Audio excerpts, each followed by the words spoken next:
Hola, mi nombre es Flo Corretti y soy fundadora de Tarareo, una marca de piezas decorativas creadas a partir de resinas acrílicas.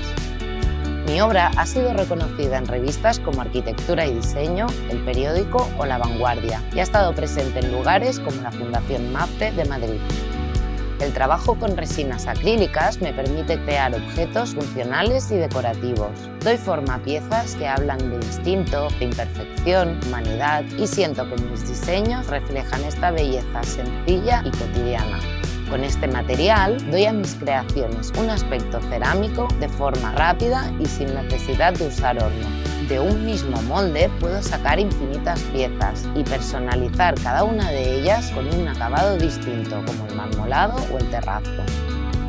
En este curso de doméstica te enseñaré a dominar las resinas acrílicas para que puedas dar forma a tus diseños. Aprenderás diferentes técnicas decorativas para dar un aspecto único a tus creaciones.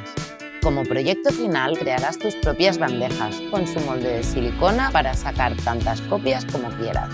Para ello, primero te enseñaré cómo crear tu mood board, a definir tu paleta de colores y a crear tus primeros bocetos.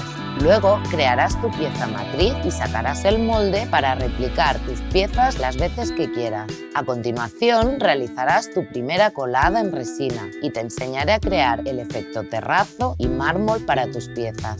Por último, aprenderás a pulir tus piezas y a darles el mejor acabado final. Al terminar, tendrás las bases necesarias para seguir explorando tu camino creativo en el mundo de las resinas acrílicas. Los materiales que utilizarás serán una balanza de cocina, arcilla de secado al aire, silicona para moldes, resinas acrílicas y pigmentos para colorearlas. Y para el acabado final, distintas lijas manuales y cera de barnizado. Exprime tu lado más creativo con las resinas acrílicas.